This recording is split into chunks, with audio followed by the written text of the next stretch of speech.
All right, so Charlie got back last night. So we are going to talk about Charlie's return and dogs and kids. So the people that adopted him in New York, when I talked to them, really nice people, right? Like most people who want to adopt a dog. Everybody wants to take care of dogs. They're good people. So almost everybody on these applications will say things like, it'll say, what would cause you to return a dog or surrender a dog? They would say, no, it would say return. And there's a question about surrender. Have you ever surrendered?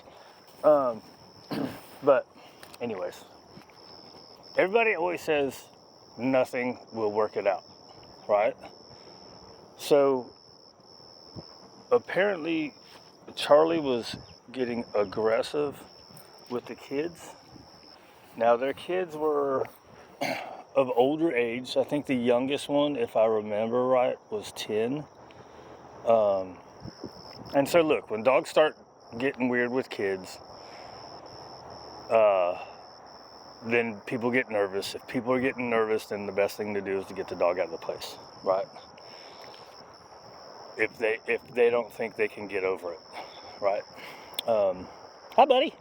So, anyways, when I talk to them, we spend a lot of time talking about the decompression time, getting a relationship between the adults and the dog first, right? And then bring the kids in through with playing with them and get them to start doing the work after the first week, right? So I told them, 3 to 5 days, just maybe you two, the adults and the dog, and then start bringing the kids in the picture. And I would start with the oldest kid first and do one at a time before you bring all 3 of them in. Just maybe overly safe about it, but we are talking about dogs and kids, right? And here's the other part about their kids is they had a shepherd before, so it's not like the kids were not experienced with dogs. Now, maybe they didn't teach the kids to do right with the dog, and they let the kids be obnoxious, and the other dog was super tolerant, and maybe Charlie's a little less tolerant with kids, right? Like I could go to him do all this kind of crap, and he's not going to do nothing, right? But it's a lot different, an adult and a kid, right? Now his original foster, maybe his original foster with us, was they had kids, and he was fine with them, right? So did they try to do too much too soon? Like he was still getting used to it, then all of a sudden the kids were doing something stupid, so then he acts out, right? Let's see, where was I going with that? I don't know. The only thing that really worried me about this lady was when we were talking, she said, and that's how lazy he is, he's really not that bad. Like, especially as a shepherd, if he gets his 2 walks a day, he's gonna be fine. You know what I mean? Like a lot of shepherds, you gotta get some intense work or intense exercise. You have to get a little bit of work in there or else they get kind of wacky in the head. This guy, he likes to work, and he likes to play, right? But he doesn't necessarily need intense exercise or mental stimulation more than just a walk that often. They all need it to some degree, but for him, he doesn't need it that much. He likes it and enjoys it, huh, buddy? You're a good boy. So anyways, that was the one thing that worried me, is when she said, oh yeah, he sounds just like our other one. So what I said is, well, just know he's not going to be just like your other one, right? Where was I going? Oh, and with kids. And so the other part with talking about that is there's a lot of stuff being put out there by the left wing of dog trainers, right? I hate that we even have to have these labels. The PPFF people will tell you to never correct behaviors. But this is what I told her. She asked about cats, maybe, or something. I don't remember what it was she asked about. Well, we talked for a long time, so she asked about something, and I was like, he's really good. He's really, really good with the hey disruptor. If you go hey in a nice firm tone, he's good about stopping what he's doing and coming. I was like, now you probably have to do that a couple times, not in a situation, just to establish it with you. Oh yeah, you gotta, like, everything that gets done here has to go to the next home and be established there as well, right? It's a good boy. And I told her, I was like, hey, anytime, man, you send me a message, give me a call. If you have anything come up.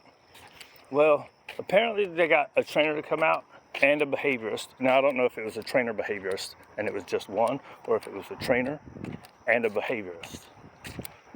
But I'm gonna say, if the trainer said get a behaviorist, it was a positive only trainer, and the behaviorist was probably a positive only person. Because most balanced trainers will not tell you to give up a dog because it's doing something with kids, especially like this. Now, there's certain bite factors, right? Like if he's going after the kid's head and actually putting his mouth on the kid's head, then, right, so I shouldn't say never, I don't want to say never, but pretty generally, they'll tell you to correct the behavior and give the dog something to do. So say he's going, let's say he's just going at the kid's leg because the kid's running. Well, he's trying to play with the kid, right? So what do? You have the kid play with him appropriately, right? Starting into play session. Use his obedience in play. Do your structured play, right? Where you make him do some work for the ball. You make him do some work to tug. I would say kids might not be, I think their oldest kid was a teenager. So the younger kids should probably be fetch. The older kid would be tug, if he wants. If they just all want to fetch, then hey, just all fetch, right? But use some obedience in there, then that starts putting, because dogs won't see us the same, adults and kids. At least that's what I was told. I'm sure the scientists have changed that part of what they teach us too. But the general rule is, if you have the kid start doing some of the obedience work, maybe do some hand feeding, right? Use some of his meal to do, and it doesn't take much. Have the kid spend 2 minutes doing it, and then have the kid spend 5 minutes of a structured play session, right? So now the dog's working for the kid, the dog's getting fed by the kid, the dog's playing with the kid appropriately, not jumping all over him, freaking him out. He starts to jump on the kid needs to stop and go, hey! And then he's gonna settle down. He's gonna see that the kid disciplined him, corrected him, punished him, and he's gonna go, oh, okay, I'm not supposed to do that with this guy. Now, the parent can do that too. The parent can interrupt the behavior and then call him away. So that way you start creating a pattern of when he starts to get too excited and he's gonna jump on the kid, oh, I gotta stop right here and go back to mama. So you see them start to stop that certain style play, right? And so a couple weeks ago, I went to, and here's the difference of people, right? And it could be because the people I'm fixing to tell you, they got the dog as a puppy, and have had it for a couple years. So it's kind of different than someone who just got this dog at 2 years old. Are you 2 years old, dude? Yeah, you gotta be. At 2 years old, and has just had it for a month. So there's that kind of aspect of it too. It was an old puppy. It was a puppy. It was a puppy that I worked with a couple years ago, and she had come to me pretty regular for boardings. When the lady left out of town. So, anyways, he bit the kid, right, in the hand. Now, I don't know what went on with Charlie in New York, or she. Roxy bit this kid in the hand. What did the kid do? It's almost always something that the kid's doing that's making the dog act different. It could be something that the kid is doing, being obnoxious, being invasive, right? Or it could just be that the dog doesn't see the kid as his human yet. He just sees him as a plaything, right? So, he's a good boy. He's got good boys. So anyways, this is what that kid did. Roxy has a place in the laundry room behind the baby gate. So when the kids are crazy, they haven't got good at having her. So the original lady was not very good at following through with a lot of stuff, which happens, you know what I mean? So Roxy hasn't learned to settle down inside as good as she should. So when the kids are running around, Roxy gets all excited, blah, blah, blah. Anyways, that's another part. I got to get to the bite part. So anyways, she's in her place. She's in her little calm down area, right? The kid walks over, sticks his hand over the baby gate, and they said he wanted to pet her. Now, I don't know if they were watching, right? But this is one thing that people do too. They said he was just going to pet her, okay? And she bit his hand. So, first off, that is being invasive, right? You're going into her space where that's where she goes to calm down and be alone. So, the kid shouldn't be doing that. So, that's a teaching thing for the kid. You need to teach the kid not to do that. But the way to change that mentality of the dog is he could just walk by and throw food. I said, just have him walk by and throw treats in there for a few times. And then he can walk by, throw a treat in there, and then reach down and pet her. I would do it supervised, so that way you could correct the dog. If she starts to do anything, right? Because she will listen to the adults. But do you think the kid actually just put his hand over the baby gate and she bit it? I mean, it's a possibility. 100% is a possibility. I don't recall Roxy having resource guarding issues, but maybe she does have resource guarding over her little area. I don't remember her doing that though. It could be something that was developed, who knows? Right, Charlie? Like, here's another example. When I had Crew, right, I adopted him to a neighbor. And she's like, hey, I can't keep Crew anymore because he bit my daughter. He went in the room and took her hamburger, and I'm like, why are they unsupervised? First of all, right? But she said he went and took the hamburger off of her plate, and supposedly she just told him, no, that's mine, or something like that. And then he reached out and bit her. I'm like, nah, chances are she stuck her hand in his mouth to get that hamburger back. Because that's what you instinctually do. That's my hamburger. I'm going to get it. And a 7 or 8 year old kid doesn't know not to do that yet. That's why you got to be supervised, right? So, dogs, always supervise with the kids until the kids know how to respect the dog, and until you know the dog respects the kid, right? So maybe the kids do know how to respect the dog, but the dog doesn't know how to respect the kid yet.